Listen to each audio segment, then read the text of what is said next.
Hello, কে গো? Bullet ভাই, আমি শিউলি। শিউলি, কেমন আছো তুমি? না বুলেট ভাই, আমরা তো ভালো নাই। আসলে ভাইজানের এই অবস্থা, এই সময় আমরা ভালো থাকি কিভাবে বলেন? সত্যি করে বলেন তো বুলেট ভাই, আপনি কি ঢাকায় কিনা? ঢাকায় থাকলে আপনার সাথে আমার জরুরি কথা আছে। আমরা সত্যি অনেক কষ্টে আছি। আমি জানি তো, কুসুমের সঙ্গে আমার দেখা হয়েছিল। ওর সাথে রাজার বিষয়ে অনেক কথা হয়েছে আমার। কুসুমের কথা শুনে আমি অনেক কষ্ট পাইছি গো, কিন্তু আমি কিছু করতে পারছি না জানো। মানে ওর সাথে তোমার কথা হয়েছে বিষয়ে? কুসুমকে কিছু বলেছে তোমাকে? হ্যাঁ, আমার কুসুম বলছে তো ভাই, এই জন্য তো আপনাদের ফোন করলাম।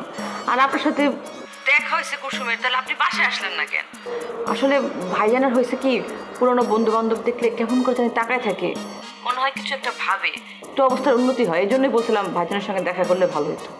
আমার সাথে তখন মেহমান ছিল জানো, তখন আমি আসতে পারিনি, তবে আমি আসবো। আমরা কালকে কিন্তু বাড়ি চলে যাচ্ছি জানো। তোমাদের বাড়িতে কিছু পাঠাতে হইলে কোনো মেসেজ বা যাই হোক, যেটাই হোক, আমাকে বলতে পারো, কোনো অসুবিধা নেই, আমি নিয়ে যাব। বাড়িতে খালাম্মা আছে যখন, তার জন্য কিছু পাঠাতে চাইলে বলো না, আমি নিয়ে যাব। কে কে যেতেছেন? রোমিও ভাই কি যাবে আপনার সাথে?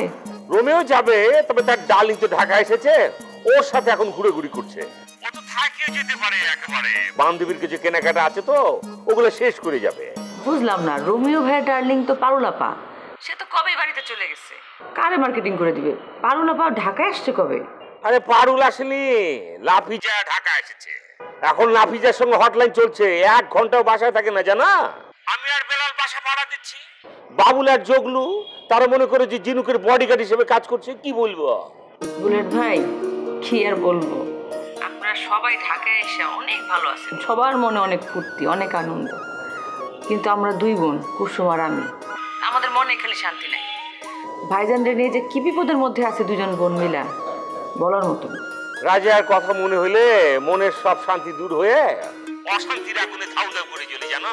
আমার এত সুন্দর একটা পোটকা বন্ধু পাগল, এটা মানতেই পারছি না। সেইটাই বুলেট ভাই, আপনি আমার একটু উপকার করতে পারবেন? অবশ্যই উপকার করতে পারি, কি করতে হবে তাই বলো না।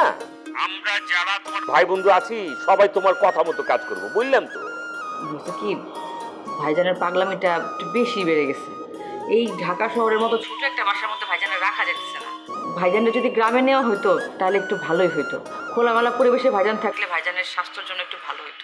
তাই আমি ভাবছিলাম আপনারা যখন গ্রামে যাবেন তখন একটু ভাইজানটাকে সাথে করে নিয়ে যেতে পারবেন। অবশ্যই নিয়ে যাবো, তোমরা কোনো টেনশন নিও না তো। আমরা মাইক্রো বাসটা ভাড়া করে বন্ধুকে নিয়ে যাচ্ছি। বাড়ি গেলে গ্রামের হাওয়া বাতাস খেয়ে আমার বন্ধু এমনিতে ভালো হয়ে যাবে, কোনো মেডিসিন লাগবে না কো। হ্যাঁ, আমি আসলে এটাই ভাবতেছিলাম। তাহলে একটা কাজ করেন, আপনারা আমাদের বাসায় আসেন, বাসায় এসে সরাসরি কথা বলি, তাহলে ভালো হইব। ঠিক আছে, আমি আর বেলাল আসছি তো, রোমিওকে বলবো। ঠিক আছে। আচ্ছা বুলেট ভাই, আপনারা মনে হয় ঝামেলায় ফেলাই দিলাম, মনে কিছু করেন না প্লিজ। আমি আর আগের মতো লাইকো শিউলি, এই বুলেট কিন্তু আগের বুলেট না, একদম ভালো হয়ে গেছে। এখন আমি মানুষের সেবায় নিয়োজিত, মানুষের জন্য আমার জীবনকে এখন আমি বিলিয়ে দিতে চাই। মাশাআল্লাহ, খুব ভালো। ঠিক আছে, থ্যাংক ইউ। আসেন আপনারা, দেখা হচ্ছে। ঠিক আছে।